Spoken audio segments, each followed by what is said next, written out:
Hola a todos, bienvenidos a una nueva inmersión profunda, donde hoy nos vamos a meter de lleno en el mundo de Internet. Un tema complejo. Complejo y fascinante a la vez. Hoy vamos a explorar su impacto en la seguridad de las naciones y en esta idea de la soberanía digital. ¿Te imaginas que Internet, que nació como una herramienta para democratizar el mundo, ahora se debate entre ser un espacio de libertad o un campo de batalla digital? Es increíble cómo ha evolucionado. Y para comprender mejor este panorama, vamos a charlar con expertos de lujo, como Héctor Saint-Pierre. Saint-Pierre, un capo en seguridad internacional. Exacto, nos va a dar su perspectiva desde la Universidad Estatal de Sao Paulo. También vamos a escuchar a Sergio Amadeu da Silveira. El profesor de la Universidad Federal de ABC de Brasil, ¿no? Sí, él. Y a Paul Craig Roberts, economista y comentarista político, con una visión bastante crítica de la política estadounidense. Interesante, ¿eh? Con esas voces seguro que vamos a tener un debate intenso. Sin duda.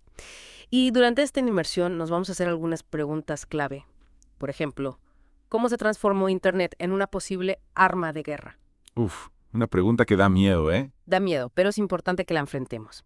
También vamos a analizar qué significa el creciente poder de las grandes empresas tecnológicas para el control digital de cada país. Ajá, eso me preocupa bastante.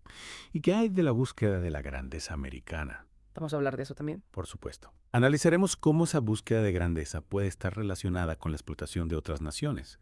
¿Listos para sumergirnos en este tema tan apasionante? Listísimos. Empecemos entonces. Lo que me llama la atención es cómo lo que se pensó como un espacio para la democratización ahora genera preocupación por su potencial para la guerra. Sí, es llamativo. De hecho, Héctor Saint-Pierre usa esa frase, arma de guerra, para describir Internet. Fuerte, ¿no?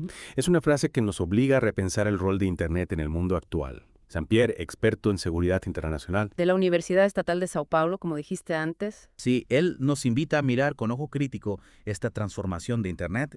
¿Cómo pasamos del optimismo inicial a la inquietud actual? Bueno, Saint-Pierre plantea un concepto clave que él llama la máquina de visión. Máquina de visión. ¿Qué es eso?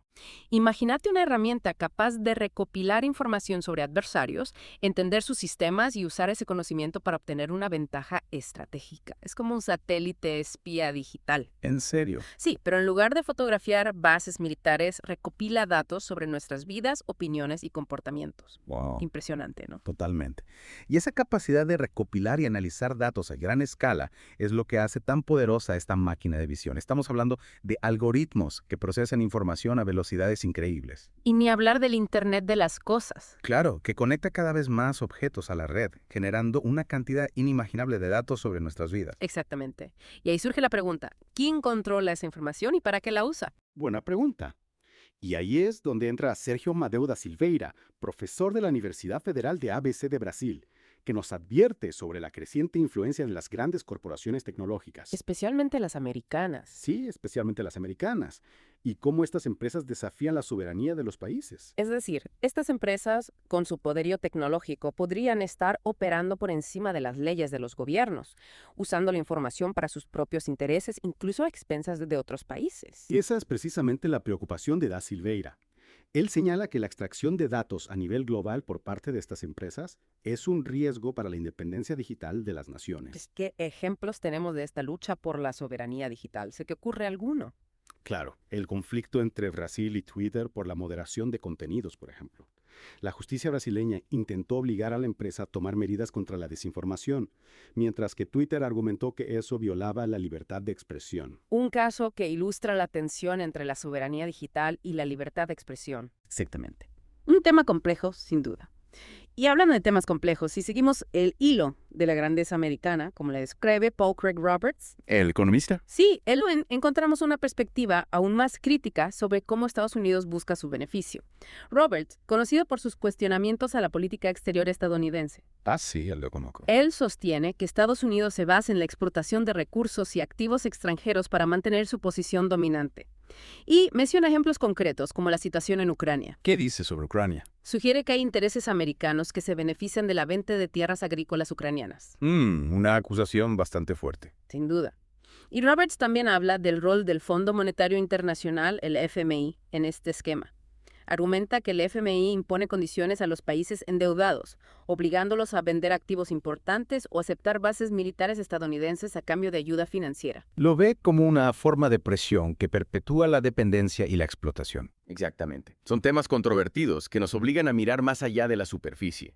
Y me pregunto, ¿cómo se conectan las ideas de Saint-Pierre, da Silveira y Roberts en este entramado de Internet, la soberanía digital y la geopolítica global? Lo que me parece interesante es que, a pesar de venir de diferentes campos y perspectivas, los tres convergen en un punto: la necesidad de analizar críticamente cómo la tecnología, el poder y la soberanía se entrelazan en el siglo XXI. Totalmente. Y para vos, ¿cuál es el punto más relevante de lo que hemos charlado hasta ahora? Lo que más me impacta es cómo Internet, que nació como un símbolo de libertad y democratización, se ha convertido en un espacio donde se libran nuevas formas de conflicto y se disputan nuevas formas de poder. La lucha por la soberanía digital es un elemento central en este nuevo panorama. Totalmente de acuerdo. Y lo que me intriga es cómo las ideas de estos tres expertos nos llevan a cuestionar las narrativas tradicionales sobre el poder y la influencia en el mundo. Ya no se trata solo de ejércitos y armas, sino también de algoritmos, datos y el control de la infraestructura digital. Exactamente. Es como si estuviéramos presenciando un cambio sísmico en la geopolítica, donde las líneas de batalla se están redibujando en el ciberespacio. Y este cambio plantea preguntas fundamentales sobre cómo se gobernará el mundo en el siglo XXI. ¿Quién establecerá las reglas para el ciberespacio? ¿Cómo se equilibrarán los intereses de los Estados-nación con los de las poderosas empresas tecnológicas? ¿Y cómo protegeremos los derechos y libertades individuales en este nuevo panorama digital? Son preguntas complejas sin respuestas fáciles, pero lo que está claro es que la soberanía digital no se trata solo de tecnología, se trata de poder, política e ideología, se trata de quién tiene el control de la información, quién puede dar forma a las narrativas y quién puede influir en las decisiones. Exactamente. Y lo que me parece fascinante es cómo la búsqueda de la soberanía digital puede ser vista como una forma de resistencia, una forma de reclamar el control frente a las fuerzas globales que buscan moldear el mundo a su imagen. Es como si estuviéramos presenciando el surgimiento de una nueva conciencia global sobre la importancia de la autonomía digital. Una conciencia que se está manifestando en la forma de leyes, políticas y movimientos sociales que buscan desafiar el status quo. Y esta conciencia es crucial, porque la lucha por la soberanía digital no es solo una batalla entre estados o entre empresas, es una batalla por el futuro de la democracia, la libertad y la justicia en la era digital. Si volvemos a conectar esto con la crítica de Roberts sobre la explotación global, podemos ver cómo la soberanía digital se convierte en una herramienta para promover un mundo más justo y equitativo. Un mundo donde la tecnología se utiliza para empoderar a las personas y las naciones en lugar de ser utilizada como un instrumento de control y dominación. Precisamente. La soberanía digital, en su esencia, se trata de la capacidad de determinar nuestro propio destino en la era digital. Se trata de tener el control de nuestros datos, nuestra infraestructura y nuestras narrativas. Es un desafío enorme, pero también una oportunidad increíble para construir un futuro digital que refleje nuestros valores y aspiraciones. Un futuro donde la tecnología sea una fuerza para el bien, una fuerza que nos conecte, nos empodere y nos ayude a crear un mundo mejor para todos. Un último pensamiento para dejarte con intriga. ¿Cómo imaginas que se desarrollará la lucha por la soberanía digital en los próximos años? ¿Qué rol jugarán los ciudadanos, los gobiernos y las empresas en la configuración de este nuevo panorama digital? ¿Y cómo podemos, como individuos, participar en esta conversación y contribuir a la construcción de un futuro digital más justo y equitativo? Son preguntas que nos invitan a la reflexión y a la acción. Y mientras las seguimos explorando, los invito a que se queden con nosotros para profundizar aún más en este fascinante tema. Y aquí es donde la soberanía digital se vuelve clave. Pensa en la capacidad de un país para regular su propio espacio digital, establecer leyes sobre cómo se usan los datos, proteger su infraestructura de los ciberataques. Es como la versión digital de la soberanía territorial, ¿no? Sí. Cada país decide qué pasa en su propio espacio digital. Exactamente. Y esto está muy ligado a la seguridad nacional. Si un país no controla su espacio digital, se vuelve vulnerable Vulnerable. a la manipulación de la información, La- a la propaganda, espionaje, ataques a infraestructuras críticas, un montón de cosas. O sea que la seguridad nacional ahora también incluye el ciberespacio. Totalmente.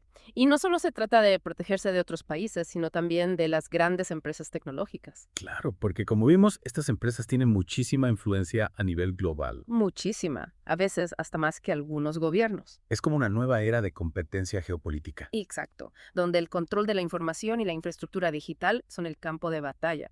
Y en esta batalla, ¿quién pone las reglas? ¿Hay algún acuerdo internacional que regule el ciberespacio? Esa es la gran pregunta. Todavía no hay un marco legal internacional claro. Entonces, cada país hace lo que puede. Más o menos. Es un desafío enorme, especialmente para los países en desarrollo que no tienen los mismos recursos que las potencias tecnológicas. Claro, se suma la brecha digital que ya existe. Bien. ¿Y tenés algún ejemplo de cómo funciona esto en el mundo real? Sí, el conflicto entre Brasil y la red social X, antes Twitter, es un buen ejemplo. Brasil quería que la empresa tomara medidas contra la desinformación. Pero X decía que eso iba contra la libertad de expresión. Exactamente. Es complicado encontrar el equilibrio entre la soberanía digital y otros valores. Muy complicado. ¿Y qué otros ejemplos hay? Bueno, Rusia está construyendo su propia infraestructura de Internet, la Ronet.